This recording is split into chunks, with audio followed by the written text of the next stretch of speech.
आवे तो भगवान से जुड़े और गुस्सा आवे तो भगवान से जुड़े। आप कहेंगे महाराज क्या सिखा रहे हो? अच्छा, नरसिंह मेहता ने जब महाराज नान्ही बाई के भात भरने में जब देर हुई द्वारिकाधीश गोपाल को पहुंचने में, तब नरसिंह मेहता ने आरती उतारी थी या गुस्सा किया था? बताओ। क्या किया था? गुस्सा किया था महाराज। हमारे उत्तर प्रदेश के तो एक भक्त है मामा जी, आप जानते होंगे, वो तो महाराज ऐसे ऐसे शब्दों का प्रयोग करते हैं। बोले जब गोपाल जी पहुँचे नरसिंह जी के सामने तो नरसिंह जी उधर को मुख कर लिए, फिर गोपाल जी घूम के उधर से पहुँच गए तो नरसिंह जी इधर को मुख कर लिए। गोपाल जी पूछते हैं कि क्यों हमसे नरसिंह जी नाराज क्यों हो गए, हमसे क्या गलती हो गई? नरसिंह जी क्या बोलते? बोले मेरी बेटी आत्महत्या करने की तैयारी कर चुकी थी तब आप पहुंचे, इतना विलंब? मैं कल से प्रार्थना कर रहा हूं और आज दोपहर होने जा रहा है तब आप पहुंचे। आपको क्या गिद्धराज चाचा लगता था? क्या शबरी आपकी ताई लगती थी? वहां बिना बुलाए पहुंच गए और मेरे यहां बुलाने पर भी नहीं आए। गोपाल जी बोले तुम अपनी लिस्ट तो देखो कितनी बड़ी रखी थी, थोड़ा तो टाइम देना चाहिए मेरे को, मैं व्यवस्था करके आया। नरसिंह जी बोले देखो ये सब बहानेबाजी मत करो, तुम्हारे लिए व्यवस्था के लिए समय की जरूरत नहीं है। नाराज हो गए। तो भगवान को आनंद आता था। भगवान भी तो आखिर विनोद करते हैं ना। संतों का एक गुण प्रसिद्ध है, विनोद प्रिय होते संत लोग, महापुरुष। क्यों? उनके जीवन में कोई टेंशन तनाव होता नहीं तो हंसी विनोद करते। तो जब भगवान के भक्त विनोद प्रिय होते हैं तो भगवान भी विनोद प्रिय होते हैं। लेकिन भगवान विनोद किससे करेंगे? भक्त से करेंगे या संसारी से करेंगे? भक्त से ही करेंगे ना। तो हमेशा प्रेम ही नहीं करते, कभी नोक झोंक भी करते, कभी छेड़ते भी है, उसमें भगवान को आनंद आता है। तो अभिप्राय क्या है? भगवान जैसे प्रेम भी करते हैं तो भक्त से, और नोक झोंक भी करते हैं तो भक्त से, ऐसे ही भक्त का कर्तव्य क्या है? प्रेम करे तो भगवान से और नोक झोंक करे तो किससे करे? भगवान से ही करना, सुखी रहोगे। दुनिया से प्रेम करने में भी दुख और दुनिया से झगड़ा करने में भी, दोनों में दुख। भगवान से प्रेम करने में भी सुख और झगड़ा करने में भी सुख। तो अपने प्रसंग पे आ जाए ये मन। मन भगवान को देने का अभिप्राय क्या है? मन का सर्वस्व स्वरूप भगवान से जोड़ देना, मन की सारी वृत्तियां भगवान से जोड़ देना। अब पुनः उस श्लोक की व्याख्या थोड़ी और कर लें। जो भिक्षु ब्राह्मण एक विषम परिस्थिति में जो श्लोक बोला है, और ये विलक्षण साधुता का उदाहरण या एग्जाम्पल ये भगवान कृष्ण ने दिया है अर्जुन को। ये भगवान कृष्ण ने इस भिक्षु ब्राह्मण की कथा सुनाई है 11वें स्कंद में। क्यों? ये इसका विलक्षण जीवन भगवान कृष्ण कहते हैं ऐसा सहनशील महापुरुष शायद कोई कोई होता है। और वो क्या चिंतन करते हैं मन के विषय में? नायम जनों में सुख दुख हेतु न देवतात्मा गृह कर्म काला मनः परम कारणमा मनन्ति संसार चक्रम परिवर्तयेत यत्। 6 चीज बताई जिनको हम और आप प्रायः दुख का कारण मानते।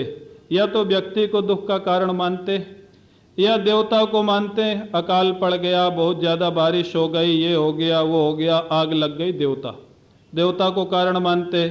या आत्मा का अर्थ अनेक किया है, आत्मा का अर्थ ब्रह्म भी किया, आत्मा का अर्थ ईश्वर भी किया, आत्मा का अर्थ अपना शरीर भी किया। अथवा ग्रहों को मानते हैं। आजकल ग्रहों का तो ज्यादा ही कुछ मान्यता है। मैं तो दक्षिण में प्रायः साल में 1-2 बार जाता हूँ। वहाँ प्रत्येक मंदिर में मुख्य, जैसे मीनाक्षी जी का मंदिर है, कोई भी मंदिर हो, लेकिन बगल में नवग्रह का मंदिर अवश्य होता है। और मेरे को देख करके आश्चर्य हुआ कि मीनाक्षी जी में भले कोई भूल जाए जाना, लेकिन नवग्रह के सामने जाना नहीं भूलता है। कल शनिवार था, कुछ ऐसे संयोग था, तो मैं यहाँ से प्रवचन के बाद तुरंत गया था हनुमान जी के मंदिर, ये जो पिकेट रोड में हनुमान जी है, वहाँ गया था। वहाँ शनिदेव का भी मंदिर है। मैंने देखा इतने लोगों की लाइन तेल लेके लगी हुई थी वहाँ। हनुमान जी का प्रसाद उतने लोग नहीं लिए थे, बुरा नहीं मानना, तेल ज्यादा लोग लिए थे। शनिदेव के पूजा के करने वाले लोगों की लाइन ज्यादा थी। क्यों? ग्रहों से आज बहुत ज़्यादा लोग परेशान है। शनि लग गया, मंगल लग गया, केतु लग गया, राहु लग गया, तो ये भी दुख का कारण है ना। हम आप मानते, और आजकल तो ज़्यादा ही कुछ मान्यता है इसकी, लेकिन वो भिक्षु ब्राह्मण कहता है ग्रह भी दुख का कारण नहीं है, कर्म। ये भिक्षु ब्राह्मण का चिंतन विलक्षण है। ये शास्त्र में प्रारंभिक अवस्था में जिज्ञासु के लिए कर्म माना गया है दुख सुख का कारण, जो जस करे सो तस फल चाखा। लेकिन ये भिक्षु ब्राह्मण कर्म को भी दुख सुख का कारण नहीं मानता, कर्म भी दुख सुख का कारण नहीं, ग्रह भी दुख सुख का कारण नहीं। काल, काल माने समय। लोग कहते हैं समय ही खराब चल रहा है, क्या करें, समय हमारा बुरा चल रहा है, समय भी दुख सुख का कारण नहीं। बोले फिर क्या है? मनः परम कारणम आमनन्ति, परम कारणम मनः आमनन्ति। केवल मन को ही भिक्षु ब्राह्मण परम कारण मानते हैं। अब इनकी थोड़ी व्याख्या करके आपको बता दे कि ये सारे कारण जो है वो वास्तव में कारण कैसे नहीं है, और मन ही केवल दुख सुख का कैसे कारण है।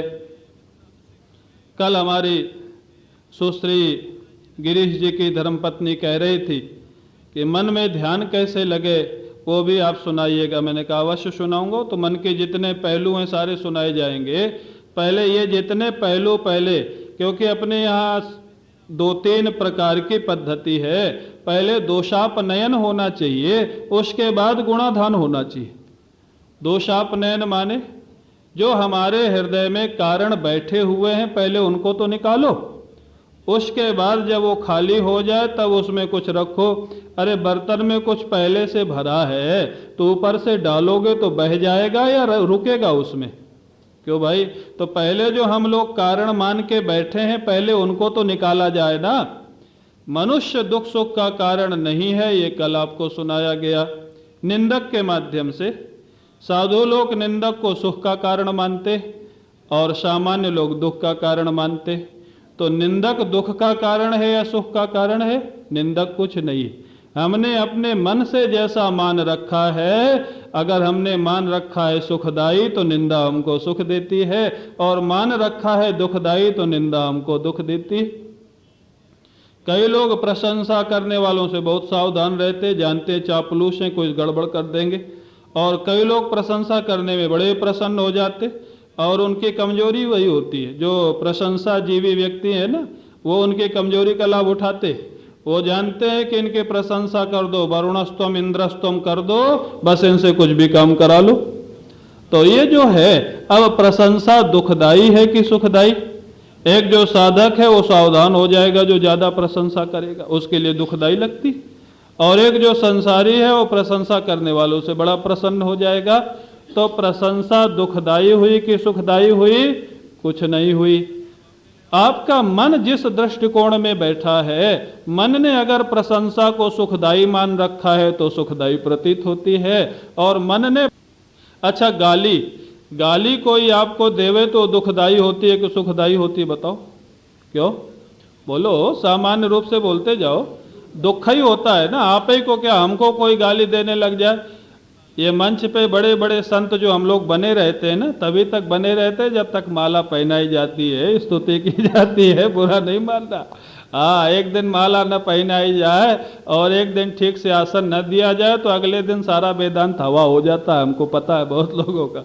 हाँ, तो ये जो निंदा है, गाली गलौज है, ये सबको दुखदाई लगता है। लेकिन मैं आपको एक घटना सुनाता हूँ, सच्ची घटना है। मैं एक बार अमरकंटक गया था। वहाँ रास्ते में एक मंडला जगह पड़ती है, वनवासी लोगों का बाहुल्य है वहाँ, आदिवासियों का। वहाँ एक बड़े विरक्त महात्मा रहते थे, मोहनदास जी त्यागी। उस समय उनकी अवस्था थी 110 साल।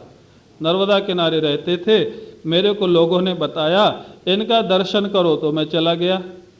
उनके दर्शन करने का नियम था सज्जनों कि 1 घंटा पहले उनके कुटिया के दरवाजे पे बैठ के कीर्तन करो, तब अंदर जा सकते हो। ये नियम था। देखो साधुओं को भगवान में लगाने के कैसे कैसे तरीके होते। वहाँ लिखा था 1 घंटा कीर्तन करने के बाद ही अंदर प्रवेश हो सकता है, उसके पहले नहीं। हम लोगों को कुछ जल्दी थी तो हम लोग बिना कीर्तन के अंदर घुस गए। वो उनको पता लगा, बोले कि क्यों भाई वहाँ पढ़ा नहीं तुमने, बाहर लिखा है कीर्तन करना। मैंने कहा महाराज पढ़ा तो था, वृंदावन से आए, अमरकंटक जाना है और हमारी बस छूट रही है, बस में जा रहे थे, वहाँ ट्रेन है नहीं, तो दर्शन करने की लालसा थी। तो बोले अच्छा कोई बात नहीं, अमरकंटक जाके कर लेना। देखो तरीका अमरकंटक जाके कर लेना, हमारा नियम पूरा करना। फिर बहुत चर्चाएं हुई तो उन्होंने एक बड़ा सुंदर संस्मरण सुनाया संसार से बचने का। बोले कि हम भी अमरकंटक में हमारे गुरुजी रहते थे। अब उनके उस समय तो क्या गुरुजी होंगे, 110 साल के स्वयं थे, वो अपनी पहले की घटना बता रहे थे। बोले जब मैं साधक अवस्था में था तो हमारे गुरुजी अमरकंटक में ही रहते थे, उनका आश्रम था और मैं तो साधन भजन करने के लिए घर छोड़ा था। तो जब गुरुजी के पास गया तो मेरा सेवा भाव, ईमानदारी, ये सब देख करके गुरुजी बड़े प्रसन्न हुए, लेकिन आश्रमधारी थे। अब जब गुरुजी आश्रम चला रहे हैं तो चेला को भी तो थोड़ा चलाना ही पड़ेगा, सहयोग करना ही पड़ेगा। बोले गुरुजी चातुर्मास में जा रहे थे तो मेरे को कोठारी बना गए। कोठारी जानते हो, स्टोर का मालिक, घी, चीनी, चावल, ये जितना सामान जहाँ रहता है उसका मालिक बना दिया, क्योंकि मैं ईमानदार था। अब मेरे मन में आया कि अगर इस चातुर्मास में मैंने स्टोर को उन्नति में पहुंचा दिया तो हर चातुर्मास में स्टोर मेरे जुम्मे पड़ेगा। अब समझे उनका तरीका। देखो बड़े योग्य व्यक्ति थे, मैंने तरीका निकाला। बोले इसी चातुर्मास में जड़ काटो नहीं तो आगे मुश्किल हो जाएगा। अब गुरुजी तो 2 महीने के लिए चले गए। बोले जितने संत आते थे मैं रोज भंडारा चालू किया, रोज घी, रोज चीनी, रोज मालपुआ, रोज खीर, खूब संतों को खिलाया। गुरुजी जब आए तो सारा स्टोर खाली। महाराज गुरुजी जब देखे तो बड़ी समस्या, बड़े दुखी हुए। मैं तो ईमानदार सोच के तेरे को रख गया था, तो उन्हें सारा खाली कर दिया। बोले इतना गुस्सा आया, वो बड़े विनोद में हंसते हुए सुनाते थे। बोले प्रातः काल 5 बजे से गाली देना शुरू किया मेरे को। पहले के विरक्त महात्मा गाली बहुत देते थे, गाली देना शुरू किया 5 बजे से, और मैं सिर झुकाए धीरे धीरे मुस्करा रहा था। अब मैं इसलिए ये संस्मरण ध्यान में आ गया कि गाली देने से दुख होता है, लेकिन वो महात्मा जी को दुख नहीं हो रहा था, सुख हो रहा था। वो जान रहे थे मैं अपने जो मने गतिविधि है उसमें मैं सफल होने जा रहा हूँ। क्यों गाली दे रहे, नाराज हो रहे हैं, तो इसका परिणाम क्या होगा, आगे से कोठार की जिम्मेदारी कभी आप सोचो। माने तो वो अपने मिशन में सफल होने जा रहे, तो गाली खा के भी वो अंदर अंदर मुस्कुरा रहे। अब देखो सामान्य रूप से आपको क्या, हमें को कोई गाली दे तो बुरा लगेगा, लेकिन वो बोले मैं तो मुस्कुराता रहा, नीचे को सिर किए रहा, और मुस्कुरा का वो रीजन उनके सामने, कारण सामने, मेरा मिशन सफल होने जा रहा है। 1 घंटा गाली दिए, मैंने कोई जवाब नहीं दिया। जब कोई जवाब नहीं दिया तो अंत में परेशान होके बोले लगता है गांधी जी का चाचा है, बोलता भी नहीं। तो जवाब क्या दिया, बोले जब वो इतना कह के बंद हो गए तो मैंने सिर ऊपर को किया, हाथ जोड़े, और मैंने कहा गुरुदेव आपका सुप्रभातम बंद हुए तब ना मैं कुछ बोलूं। सुप्रभातम जो आपका 5 बजे से प्रारंभ हुआ है, ये गालियों का, ये तो रुक ही नहीं रहा था, 6 बज गए। बोले भाग जा यहाँ से, सारा कुठार खत्म कर दिया, आगे से कभी आश्रम में नहीं आना। बोले ठीक है गुरुदेव, प्रणाम किया। बोले तभी से मैं अमरकंटक छोड़ दिया। अभिप्राय क्या, माने गाली नॉर्मली दुखदाई है, लेकिन अगर हमने मन से ऐसी घटना को स्वीकार किया है तब वहां वो संत के लिए गाली दुखदाई थी कि सुखदाई थी, बताओ? सुखदाई थी ना। तो अब गाली में दुख सुख देने की सामर्थ्य नहीं है, आप उसको किस रूप में स्वीकार करते। देखो आपके हमारे जीवन की घटनाएं, ये कोई 7वें आसमान की बात नहीं है, ये कोई बहुत बड़े वेदांत की बात नहीं है, ये आपके मन पर सारा व्यवहार और परमार्थ निर्भर करता है। किस दृष्टिकोण से आप किस घटना को देखते हैं, वो गाली खा के भी प्रसन्न है। और माने आप देखिए उस समय 110 साल की अवस्था थी, कब वो गाली खाए होंगे, 20-25 साल के थे, और उस समय भी जब वो हमको संस्मरण सुनाए तो उनके चेहरे पर मुस्कान थी, वो गालियों का स्मरण करके वो समय भी मुस्कुरा रहे। अभिप्राय क्या है? माने नायम जनों में सुख दुख हेतु, व्यक्ति सुख दुख का कारण नहीं होता है, हमारे मन का दृष्टिकोण ही हमारे सुख दुख का कारण होता है। क्यों भाई, समझ में आया ना? अब कोई गाली देगा तो दुख लगेगा कि सुख लगेगा? वो तो कल देखा जाएगा, कोई बात नहीं। तो सज्जनो, अब अगला जो है, बोले चलो व्यक्ति सुख दुख का कारण नहीं तो देवता है। बारिश नहीं होती तो बंबई वाले घबराने लगते, पानी नहीं मिलेगा, बंबई खाली करने का आदेश हो जाएगा, इंद्र देवता की पूजा प्रारंभ हो जाती है। अच्छा बताओ, इंद्र देवता सुखदाई है कि दुखदाई है? वो भी सुखदाई दुखदाई नहीं। भागवत में ये प्रसंग आता है, विश्वरूप जो त्वष्टा का बेटा है, उसको इंद्र ने अपना गुरु स्वीकार कर लिया, बड़े बड़े यज्ञ करवाए, नारायण कवच का उपदेश किया, और उस नारायण कवच से शक्तिमान होकर के इंद्र ने असुरों को पराजित कर दिया, स्वर्ग पर पुनः विजय कर लिया, इंद्रासन पर विराजित हो जाता है।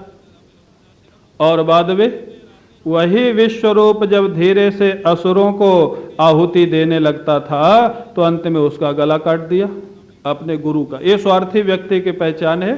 पहले गुरु बनाया, जब तक स्वार्थ निकला तब तक गुरु जी, जब स्वार्थ नहीं निकला तो गुरु का ही गला काट दिया। ये किसने काटा? किसने काटा? इंद्र ने काटा। इसलिए स्वर्ग कोई बहुत बड़ी वस्तु है ये मान के नहीं चलना आप लोग, ये ध्यान रखना। जो कार्य पृथ्वी पर होते हैं वो सारे कार्य स्वर्ग में होते हैं, वहां कोई बहुत बड़ी चीज नहीं है। वहां बल्कि मैं तो सोचता हूं घाट ही है। यहाँ तो सत्संग साधना करके आप कुछ आगे बढ़ सकते हैं, वहां तो वो भी नहीं कर सकते। वहां तो जो कर्म लेकर के जाते हैं वो केवल खर्च कर सकते। हाँ महाराज, पुण्य समाप्त होने पर कहां पर आ जाते हैं? हाँ, मृत्यु लोक में पुनः वापस गिरा दिया जाता है वो इंद्र। आज का व्यक्ति भी जल्दी कोई गुरु का गला नहीं काट सकता है। इंद्र ने गुरु का गला काटा, भागवत में कथा है मूल में। विश्वरूप का गला काटा। विश्वरूप के पिता त्वष्टा अत्यंत क्रोधित हो जाते हैं, बड़ा भारी यज्ञ का अनुष्ठान करते हैं और महाराज इंद्र शत्रोर विवर्धस्व स्वाहा करके आहुति देते हैं। वृत्तासुर का जन्म होता है। वो थोड़ा उच्चारण की गलती से थोड़ा परिणाम उल्टा हुआ, लेकिन यहां पर आपको जो प्रसंग मैं सुना रहा हूं कि देवता सुखदाई है कि दुखदाई, वो त्वष्टा के लिए और विश्वरूप के लिए तो इंद्र दुखदाई दिखाई दे रहा है। गला काट लिया, त्वष्टा को बड़ा कष्ट होता है। और जब वही इंद्र वृत्तासुर से युद्ध करता है, वो सारी कथाएं आप जानते हैं। वृत्तासुर से जब इंद्र युद्ध करता है और वृत्तासुर की शक्ति को देख करके जब घबरा जाता है तो वृत्तासुर इंद्र को कहता, अरे वज्र लेके क्यों खड़ा है, इसका प्रयोग कर, प्रहार कर, ये निष्फल नहीं जाएगा। क्यों? इसमें दधीची ऋषि की हड्डी की महिमा है, इसमें भगवान नारायण का संकल्प है, ये व्यर्थ नहीं जाएगा, प्रयोग कर इसका। फिर भी इंद्र प्रयोग नहीं करता, तब वृत्तासुर क्या करता है आप सब भागवत जानते हैं। वहीं रण क्षेत्र में खड़ा होकर के भगवान की बड़ी भाव विह्वल होकर के स्तुति करने लग जाता है, स्तुति करता है। और मानो ये है मां मनुष्मर युद्ध जा। वृंदावन के पूज्य स्वामी सत्यानंद जी महाराज बड़ी अच्छी बात कहते, बोले उपनिषदों का सार है गीता और गीता की व्याख्या है भागवत। कितनी सुंदर संगति है गीता की। मां मनुष्मर युद्ध च, भगवान अर्जुन को कहते हैं मेरा स्मरण करो और युद्ध करो, लेकिन वहां बताया नहीं कि ये दोनों काम एक साथ कैसे हो सकते। अगर मां मनुष्मर युद्ध च का ठीक ठीक एग्जाम्पल आपको देखना है तो भागवत में वृत्तासुर का युद्ध देख लीजिए। इंद्र सामने वज्र लेकर के खड़ा है मारने के लिए, काल खड़ा है सामने और वृत्तासुर समाधिस्थ हो जाता है भगवान के ध्यान में। क्यों? इंद्र अभी रुका हुआ है, मार नहीं रहा है। और वृत्तासुर भगवान की प्रार्थना करता है, प्रभु मेरे को पता है इस युद्ध का परिणाम क्या होगा। बोले क्या होगा? भाव राज्य में बात कर रहा है प्रभु के साथ। ऐसा भक्त है, हमारा मन बंद कमरे में नहीं लगता है, वृत्तासुर का मन रण क्षेत्र में बड़ी बड़ी सेनाओं के मध्य में भगवान में डूब जाता है। प्रभु इस युद्ध का परिणाम क्या होगा मेरे को पता है। मानो प्रभु ने पूछा क्या होगा? बोले इंद्र विजयी होगा, मैं पराजित होऊंगा। अरे तू इतना बड़ा भक्त है और तो कहता है तू पराजित होगा, क्या तेरा प्रभु तेरे को विजय नहीं दिलाएगा? वृत्तासुर मुस्कुराता है, बोले मेरे प्रभु मेरे को बड़ी चीज देंगे, छोटी चीज थोड़ा देंगे। जो विजयी होगा उसको स्वर्ग मिलेगा, अगर मैं विजयी हो जाऊंगा तो स्वर्ग ही मिलेगा, और अगर पराजित हो जाऊंगा तो वैकुंठ में आपके चरणों में निवास मिलेगा। बड़ी चीज प्रभु देते, छोटी नहीं देते। अभिप्राय वहां पर बड़े सुंदर सप्तश्लोकी भागवत बोलते हैं। वृत्तासुर ने जो स्तुति की, अजात पक्षा एव मातरम खगा स्तन्यम यथा वत्सतरा। महाराज कहते, वृत्तासुर कहता है मेरी अवस्था ऐसी है प्रभु जैसे एक चिड़िए का बच्चा जिसके पंख नहीं निकले, और माँ से मिलना चाहता है लेकिन मिल नहीं सकता है, माँ को ही आना पड़ता है। एक जैसे नवजात गैया का बछड़ा है, गैया जंगल में चली जाती है, ये दिन भर माँ का ही स्मरण करता है लेकिन माँ को ही वापस आके मिलना पड़ता है। वृत्तासुर डूब जाता है स्तुति में, आश्चर्य होता है इंद्र को। अभिप्राय क्या है? देवता जो इंद्र है वो एक तरफ त्वष्टा और विश्व रूप के लिए दुखदाई प्रतीत हो रहा है, और वृत्तासुर के लिए क्या प्रतीत हो रहा है? सुखदाई प्रतीत हो रहा है। वृत्तासुर कितना डूबा हुआ है प्रेम में, आज वो कह रहा है बस अभी अभी वज्र चलने वाला है, मेरा सिर कटने वाला है, और मैं ये शरीर छोड़ करके आपके चरणों में आने वाला हूं। मौत दुखदाई है कि सुखदाई बताओ? हाँ, आज वृत्तासुर के लिए मौत सुखदाई दिख रही है इंद्र के द्वारा, त्वष्टा के लिए मौत दुखदाई हो गई थी इंद्र के द्वारा। अब आप बताओ, इंद्र के द्वारा दोनों की मौत हो रही है। विश्वरूप का भी गला इंद्र ने काटा, वृत्तासुर का भी गला इंद्र ने काटा, लेकिन जो विश्वरूप है उसके गला काटने से त्वष्टा अत्यंत दुखी होते हैं, विश्वरूप स्वयं दुखी होता है और वृत्तासुर आनंदित होता है। तो ये देवता सुख दुख का कारण हुआ या हमारे मन के सोचने का तरीका सुख दुख का कारण हुआ? क्यों भाई, देवता कारण हुआ सुख दुख का? नहीं हुआ। आप अगर अपने तरीके को बदलने, बस इतना ही तो कुल मिलाकर के 3 दिन में कहने ही इतना है, क्या? पॉजिटिव थिंकिंग और निगेटिव थिंकिंग, बस इतना ही कहना है। कल मैं किसी चैनल में देख रहा था, रात में एक डॉक्टर, कोई अहमदाबाद की रिकॉर्डिंग आ रही थी, कहाँ की? सूरत की, अहमदाबाद की। वो बता रहे थे, बोले जो व्यक्ति हमेशा नेगेटिव बोलता है ना, अनकॉन्शियस माइंड में बहुत बड़ा नुकसान होता है। उसका तो होता ही है, अगल बगल वालों का भी होता है, जो उसके पास रहते, पता नहीं लगता है किस समय कितना डैमेज होता है, नुकसान होता है। तो वो बोले कि हमेशा पॉजिटिव थिंकिंग होनी चाहिए, अनुकूल चिंतन, अनुकूल चिंतन और महाराज प्रतिकूल चिंतन, बस इतना ही है। ये दुनिया इसी पे डिपेंड करती है। मौत आ गई, आप दुखी क्यों हो रहे? सोचो ना, ठाकुर जी के पास जाने का समय आ गया, प्रभु के पास जाने का समय आ गया, आप दुखी क्यों हो रहे? आपने प्रथु की कथा सुनी है भागवत में। भगवान जब प्रकट हुए तो प्रथु से बोले वरदान मांग लो, बोले कुछ नहीं चाहिए। तो बोले अब चलते हैं, बोले नहीं नहीं नहीं मांगता हूं। तो सोचे वरदान मांगूंगा तो खड़े तो रहेंगे तब तक। क्या मांगा पता है आपको? प्रथु ने क्या वरदान मांगा?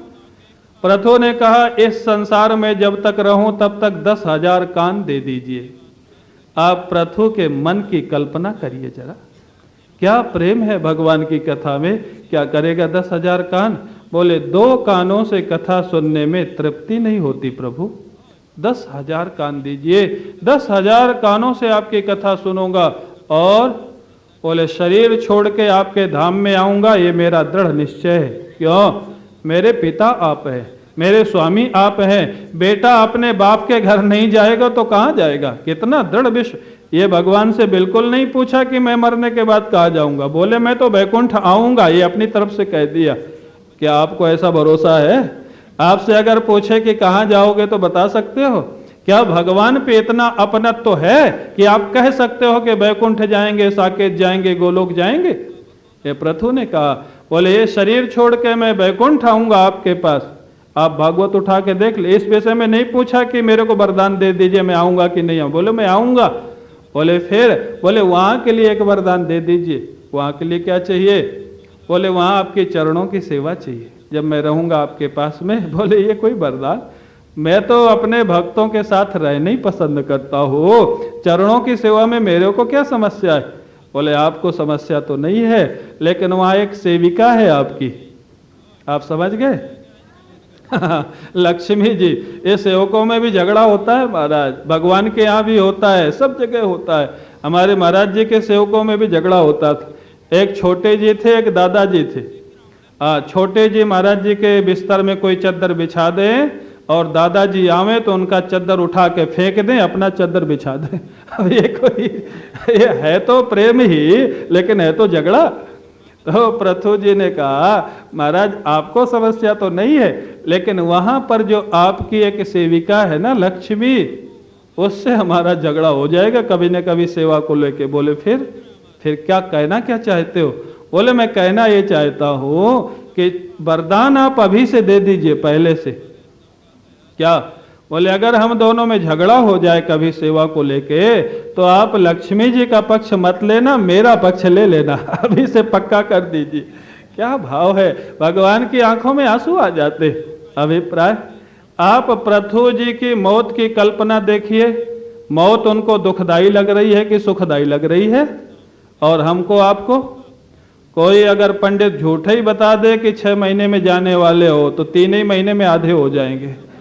मारे डर के, मारे चिंता के। क्यों। तो अब आप बताओ मौत दुखदाई है या सुखदाई। क्यों, कुछ है नहीं है, न मौत दुखदाई है न मौत सुखदाई है। आपने अपने मन से जो उसको मान लिया है वही आपको मिल रहा है, सारा खेल आपके मन का है। तो कहते हैं देवता न तो सुखदाई है न दुखदाई है, न कोई क्रिया उसकी सुखदाई दुखदाई है। और बोले आत्मा, बोले भगवान दुखदाई सुखदाई होंगे। बोले भगवान कहाँ से दुखदाई सुखदाई होंगे। बोले भगवान, अब आप देखें, भगवान ने गीता सुनाई, अर्जुन को सुनाई, उसके मोह निवृत्ति हो गई। और वही गीता थोड़े समय के साथ साथ ही संजय ने धृतराष्ट्र को सुनाई, तो उसके मोह की निवृत्ति हुई कि मोह बढ़ गया। क्या हुआ। हाँ, मोह बढ़ गया। क्यों, गीता तो वही थी, वक्ता वही था, संजय तो केवल माध्यम बना था। ये मन की कल्पना, ये मन का दृष्टिकोण। धृतराष्ट्र को क्या लगा, धृतराष्ट्र ने पूरी गीता सुन के क्या निकाला। अर्जुन ने तो निकाला नष्टो मोह स्मृतिर्लब्धा त्वत्प्रसादान मयाच्युत। और धृतराष्ट्र ने क्या निकाला, धृतराष्ट्र कहता है संजय देख देख ये कृष्ण कितना गड़बड़ कर दिया। बोले क्या कर दिया। बोले अर्जुन बेचारा कितना भला आदमी है, वो तो भिक्षा मांग के खाने को तैयार था, हिमालय में जाके तपस्या करने को तैयार था, वो बिल्कुल झगड़ा नहीं करना चाहता था। एक कृष्ण ने भड़का के झगड़े के लिए तैयार कर दिया उसको। ये धृतराष्ट्र क्या कमेंट, आप क्या करें। उपदेश वही है, वहां पर दोनों का अंतर कहाँ निकला। अब वहां पर उपदेश में कमी है या वक्ता में कमी है या दोनों के मन में अंतर है। क्यों भाई, मन में अंतर है ना। अर्जुन शिष्य बन करके सुन रहा है और धृतराष्ट्र एक विरोधी की दृष्टि से सुन रहा है। दोनों का श्रवण का अंतर है ना, मन का अंतर है ना, अंतःकरण का अंतर है ना। तो इसलिए आपका मन, कितने दृष्टांत आपको दिए जाए, आप स्वयं स्वीकार करेंगे कि संसार में बाहर कहीं कोई सुख दुख देने वाला। क्यों भाई, स्वीकार करेंगे ना। और आज की सबसे बड़ी समस्या यही है, आज का जितना टेंशन है, जितना डिप्रेशन है, वो अपने कारण है या दूसरों के कारण है। क्यों भाई, अभी तो कह रहे हो अपने कारण है, लेकिन अगर अपने कारण हो तो टेंशन नहीं होगा। अपने दांत से जीभ कट जाए तो टेंशन होता है क्या, और दूसरा मुंह का मार दे तो टेंशन होता है ना। तो टेंशन डिप्रेशन जितना है वो है दूसरे के कारण, अपने कारण कभी नहीं होता है। और शास्त्र हमारा क्या कहता है, दुख सुख का जो कारण है वो हमारे मन की कल्पना है, दूसरा कोई नहीं है। अब आप निर्णय कर लो, अगर आप स्वयं दुख सुख के कारण है तो क्यों दुखी है। क्योंकि शास्त्र कहता है दुख सुख का कारण बाहर नहीं है, आपका मन है। आपका मन अगर दुख सुख का कारण है तो आप दुखी क्यों है, फिर आप सुखी रहिए ना। आपका मन अगर कारण है, माने आप अनुकूल चिंतन करिए। अनुकूल चिंतन, किसी भी घटना को अनुकूल दृष्टिकोण से देखिए।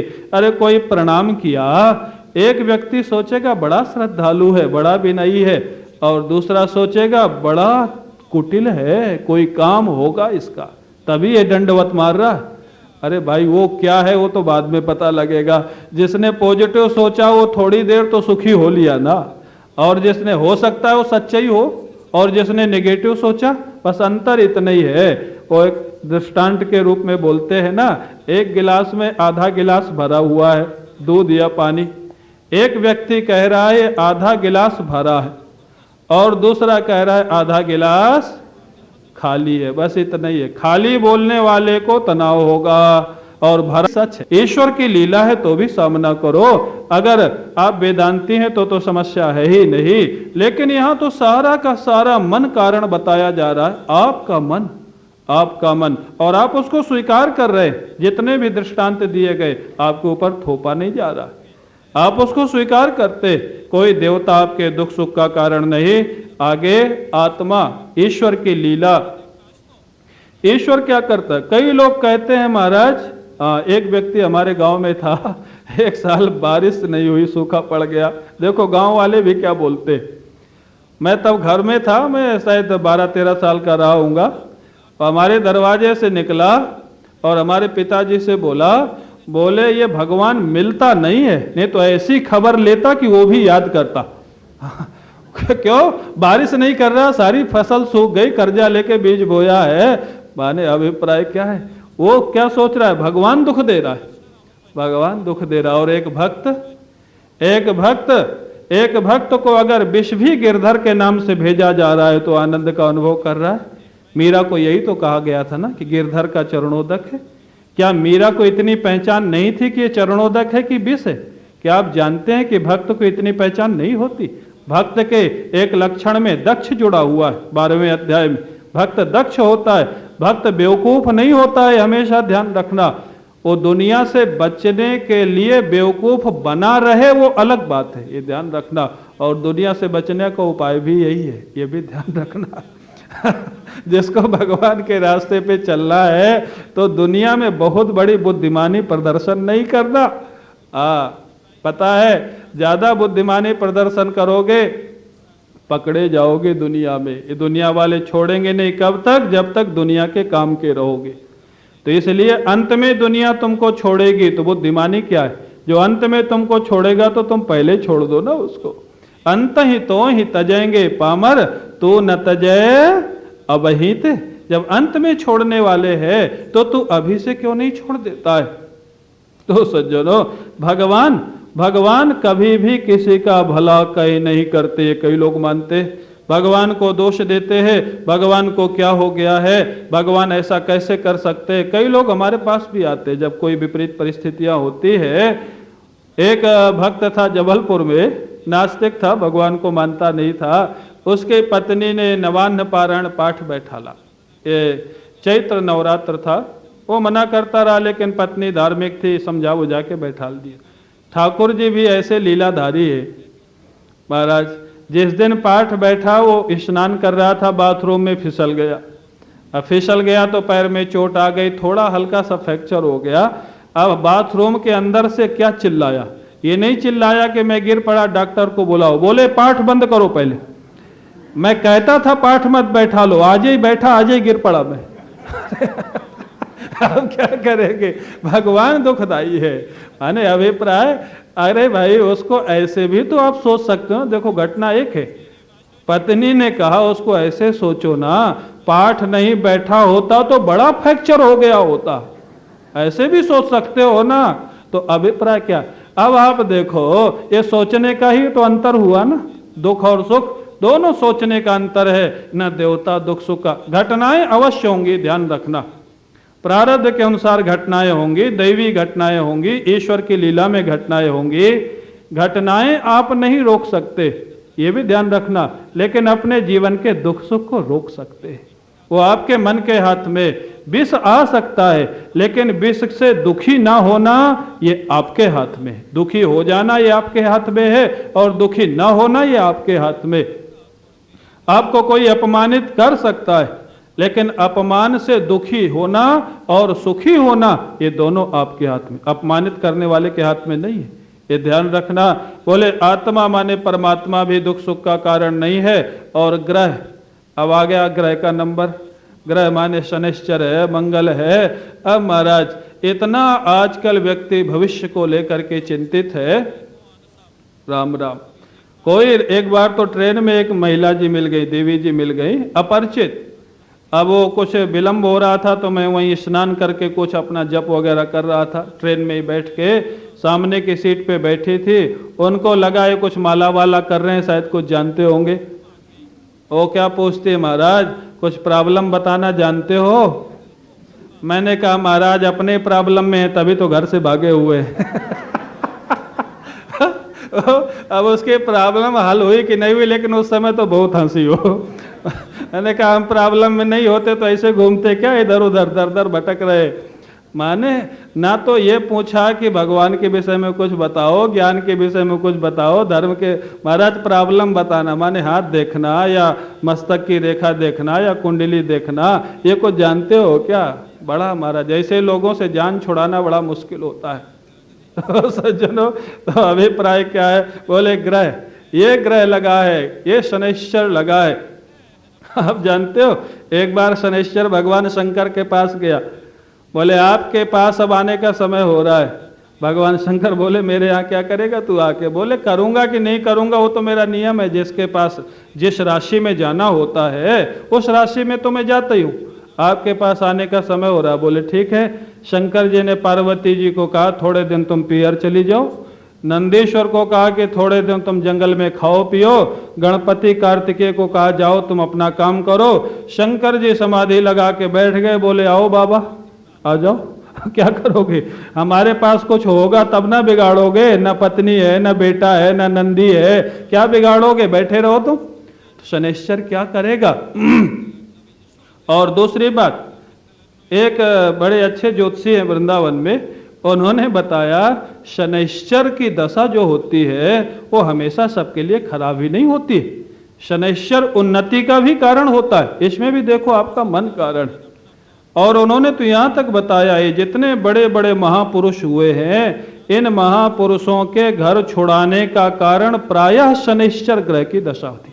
प्रायः आनंदमयी माँ का उन्होंने बताया, वो प्राय संतों से जुड़े हुए थे, तो कभी प्रार्थना करके कभी कुछ करके वो हाथ वाथ देख लेते थे संतों के।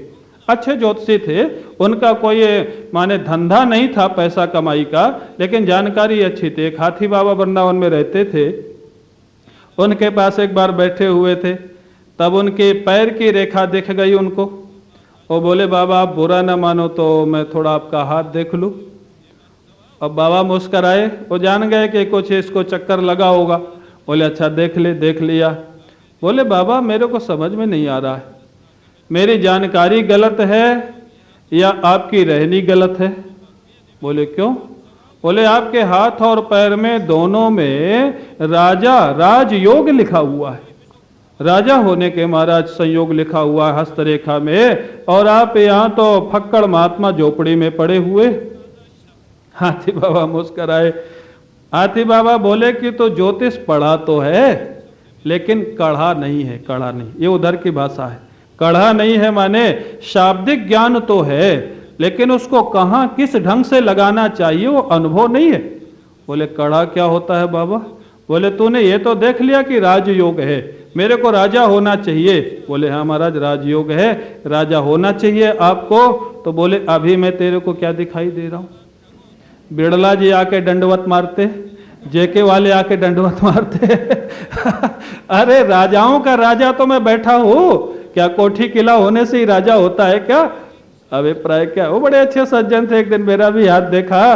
बोले आपके भी घर छुड़ाने में कारण शनिश्चर है, आपके भी शनि, मेरी भी दशा शनिश्चर के बहुत दिन चली है और अभी भी शायद चल रही हो, पता नहीं है मेरे को तो अभिप्राय क्या है? शनिश्चर हमेशा खराब नहीं होता है, शनिश्चर उन्नति का भी कारण होता है। और चलो हम मान लें चलो आपका खराब होगा कहीं, तो आपको उपाय बता दे, हनुमान जी का भजन करना हनुमान जी से शनिश्चर बहुत डरता है, बहुत डरता है। अगर शनैश्चर किसी से डरता है तो हनुमान जी महाराज से। क्यों? हनुमान जी के ऊपर एक बार आया, जैसे शंकर जी के ऊपर आया, हनुमान जी के ऊपर जब आया तो हनुमान जी ने बड़ी भारा एक पहाड़ उठाया, सिर पे रखा। अब वो चिल्लाया, दबा दबा, मरा मरा। हनुमान जी बोले छोड़ूंगा नहीं। बोले कैसे छोड़ेंगे? बोले आज से प्रतिज्ञा करके मेरे भक्तों को कभी परेशान, तब से प्रतिज्ञा किया, तब छोड़ा हनुमान जी। इसलिए हनुमान जी को शनैश्चर के मंदिर प्राय पास ही पास होते हैं। तो अगर आपको लगता भी है कि शनैश्चर ग्रह हमको परेशान कर रहा है तो हनुमान जी का भजन करो। शनैश्चर का अपमान नहीं करना, वो भी देवता है, ग्रह है, उसको भी प्रणाम कर लेना, लेकिन हनुमान जी से बड़ा है ये मान के नहीं करना। हाँ, ये मान के नहीं करना। सबसे बड़े ठाकुर जी है, सब ग्रह नक्षत्र जिनकी दृष्टि से चलते हैं। अच्छा बताओ, हमारे लिए शनैश्चर अच्छा रहा कि खराब रहा? आनंदमयी माँ के लिए अच्छा रहा कि खराब रहा? अच्छा रहा ना। तो ये दृष्टिकोण है ना। अब हमको देख के भी एक व्यक्ति तो कह बैठा कि ये बेचारे, इनको क्या हो गया। मैं आपको घटना कई बार सुनाया हूं। दिल्ली एयरपोर्ट से जा रहा था कलकत्ता, तो वहाँ जो सिक्योरिटी गार्ड गेट पे खड़ा था एयरपोर्ट के बाहर, वो बहुत देर तक मेरे को देखता रहा। 4-5 साल पहले की घटना है। जब मैं अंदर चला गया एयरपोर्ट के, तो जो मेरे को भेजने आए थे उनसे वो बड़े दयनीय अवस्था में पूछता है। क्या पूछता है?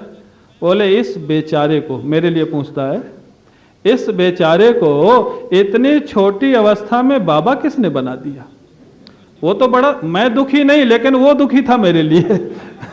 इसको क्यों बाबा बना दिया? माने अब शनैश्चर ग्रह दुखदाई हुआ या सुखदाई? उसकी दृष्टि में तो दुखदाई हो रहा है। पता नहीं किसने इसको बाबा बना दिया। फिर जहां बाबा के पास रहता था वो छुड़वाया, हमें के शनैश्चर ने हमारा घर छुड़वा दिया, परिवार छुड़ा दिया, तो अब सिर फोड़ो बैठ के। और हम तो प्रसन्न हैं कि अच्छा छुड़ा दिया। क्यों? हम देखते थे, हमारे बड़े 2 भाई हैं, देखो अपनी चर्चा करनी नहीं चाहिए, चलो प्रसंग आ गया बोल दिए। उनकी दुर्दशा हम देखते थे। देखो सही बतावे, उनकी जो दशा होती थी, हम जानते थे कि घर गृहस्थी में क्या आनंद है महाराज। और राम किंकर जी महाराज कहते थे ना, बोले उनसे एक बार किसी ने कहा कि तुलसीदास जी को रत्नावली अगर डांटती नहीं तो तुलसीदास तुलसीदास नहीं बनते। इतना डांटा कि उनको वैराग्य हो गया और वो भगवान का भजन करके तुलसीदास बन गए। तो पंडित जी तो बड़ा बढ़िया इसका जवाब देते थे। बोले अगर पत्नी की डांट से ही तुलसीदास तुलसीदास बन गए तो उसके बाद फिर एक भी क्यों नहीं बना? आप अर्थ समझ गई होंगी, माताओं बुरा नहीं मानना। अगर पत्नी की डांट से ही तुलसीदास तुलसीदास बने तो 1 2 4 तो और बनना चाहिए। यहाँ की बात मैं नहीं जानता हूँ, गाँव में तो डांट नहीं, कहीं कहीं मार भी पड़ती है।